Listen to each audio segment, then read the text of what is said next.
Doctor Patnaik Delhi के सबसे बड़े हार्ट सर्जन में से एक थे।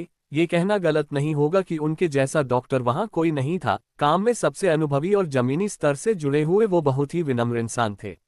एक बार डॉक्टर्स के बड़े समूह को अपने अनुभव उनके साथ बांटने के लिए उन्हें आमंत्रित किया गया। डॉक्टर पटनायक 2 वर्षों से अमेरिका में अपनी सेवाएं दे रहे थे और जब पता चला कि उन्हें दिल्ली जाकर डॉक्टर्स के एक बड़े ग्रुप को संबोधित करना है और इस ग्रुप को बताना है कि वो गांव-गांव तक अपनी सेवाएं कैसे पहुंचा सकते हैं, गांव के लोगों को हॉस्पिटल से कैसे जोड़ सकते हैं और गांवों में हॉस्पिटल का निर्माण कर मुफ्त में अपनी सेवाएं जन जन तक कैसे पहुंचा सकते हैं। उन्हें जब इस बात का भी पता चला कि दिल्ली से कुछ दूर एक गांव में डॉक्टर्स की मीटिंग रखी गई है, तब वे बहुत खुश हुए क्योंकि डॉक्टर पटनायक दिल्ली के अलावा कई गांवों में अपनी मुफ्त सेवाएं दे चुके थे और उन्हें गांवों के लोग बहुत मानते थे। उन्होंने अपनी फ्लाइट टिकट बुक की, अपना सामान पैक किया और अगले ही दिन दिल्ली के लिए रवाना हो गए। देर शाम को उनकी फ्लाइट लैंड हुई। मौसम ने अपना रुख बदला हुआ था। आसमान से एक दो बूंद टपकती पानी कब छोटे छोटे ओले में बदल गए पता नहीं चला। मौसम बहुत ज्यादा खराब था।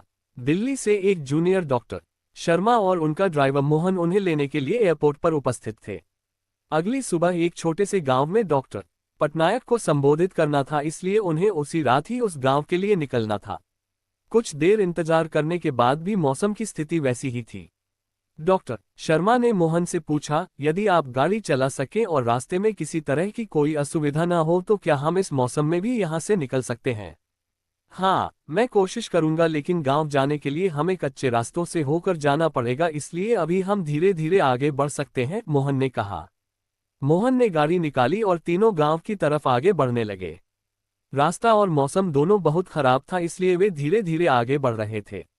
कुछ दूरी तय करने के बाद जब वे एक गांव से गुजर रहे थे तब मोहन को महसूस हुआ कि उसके गाड़ी का एक टायर पंचर हो गया। उसने गाड़ी रोकी और नीचे उतरकर बारिश में भीगते हुए उसने टायर को चेक किया। टायर पंचर था।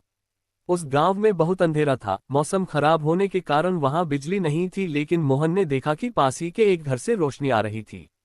मोहन ने डॉक्टर पटनायक और डॉक्टर शर्मा से कहा कि सर, गाड़ी का टायर पंचर है और टायर बदलने में समय लग सकता है, इसलिए गाड़ी से उतरकर हमें पास के घर में अभी कुछ समय रुकना होगा, क्योंकि ऐसे बारिश में टायर बदलना भी संभव नहीं होगा। दोनों डॉक्टर्स गाड़ी से नीचे उतरे और पास के ही घर की तरफ जहां से रोशनी आ रही थी आगे बढ़ने लगे। उन्होंने घर का दरवाजा खटखटाया, लेकिन अंदर से किसी भी तरह की कोई प्रतिक्रिया नहीं हुई। उन्होंने इस बार फिर दरवाजा खटखटाया और अब की बार दरवाजे पर एक बूढ़ी अम्मा थी जो बहुत उम्र की लग रही थी। माँ जी, हम शहर से आ रहे हैं, मौसम बहुत खराब है और यहाँ हमारी गाड़ी भी खराब हो गई है। यदि कुछ समय तक आप हमें यहाँ रुकने दें तो आपकी बड़ी मेहरबानी होगी, डॉक्टर शर्मा ने बूढ़ी अम्मा से कहा।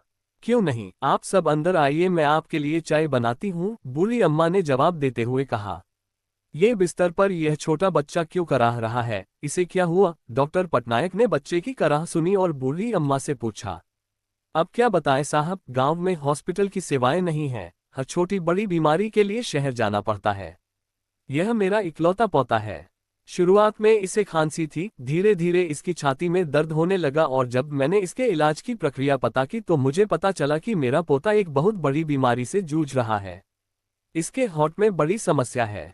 कुछ डॉक्टर्स ने बताया कि दिल्ली के एक मशहूर डॉक्टर हैं जो आजकल अमेरिका में रहते हैं और कभी कभी ही दिल्ली आते हैं। वही इसका इलाज कर सकते हैं। इलाज में भी बहुत खर्च है। मेरे पास इतने पैसे नहीं कि मैं अपने पोते का इलाज करा सकूं। गरीबी और हॉस्पिटल न होने के चलते ही मैं अपने बेटे और बहू को भी नहीं बचा सकी, वो भी बीमारी से लड़ते हुए ही चल बसे। मेरे पोते के साथ ऐसा ना हो और वो जल्दी स्वस्थ हो जाए, इसलिए मैं रोज हर समय भगवान के सामने दिए जलाए रखती हूँ ताकि भगवान मेरे इस चिराग को बुझने न दें। मैं हर जो भगवान से प्रार्थना करती हूँ कि जब भी डॉक्टर पटनायक दिल्ली आए तो मुझे किसी के माध्यम से पता चल सके और मैं उनसे मेरे पोते की जान बचाने की भीख मांग सकूं। अब सब मैंने भगवान पर छोड़ दिया है साहब, ऐसा कहकर बूढ़ी अम्मा रोने लगी।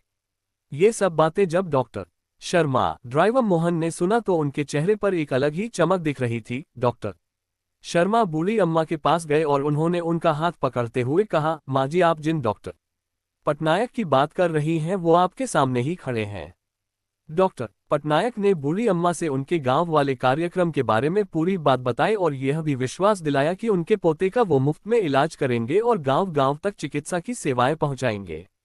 ये सुनने के बाद बूढ़ी अम्मा को विश्वास हो गया कि इस दुनिया में विश्वास कितना जरूरी है और उस भगवान पर विश्वास कितना जरूरी है जो आपकी दिल से निकली दुआओं और प्रार्थनाओं को कबूल करते हैं। अगली सुबह सभी डॉक्टर्स को डॉक्टर पटनायक ने संबोधित किया और उन्हें गांव-गांव में हॉस्पिटल और चिकित्सा से जोड़ने के लिए हर संभव प्रयास जो वो सब कर सकते हैं इसके लिए कहा। बूढ़ी अम्मा के पोते का इलाज हुआ और वो अब स्वस्थ है। गांव-गांव तक डॉक्टर्स पहुंचे और हॉस्पिटल खुलने लगे। दोस्तों, इस कहानी से हम क्या सीख सकते हैं? उस भगवान पर भरोसा रखिए जो आपके साथ कभी गलत होने नहीं देगा। वो किसी न किसी रूप में आकर आपका साथ देगा। अपनी हिम्मत को टूटने मत दीजिए।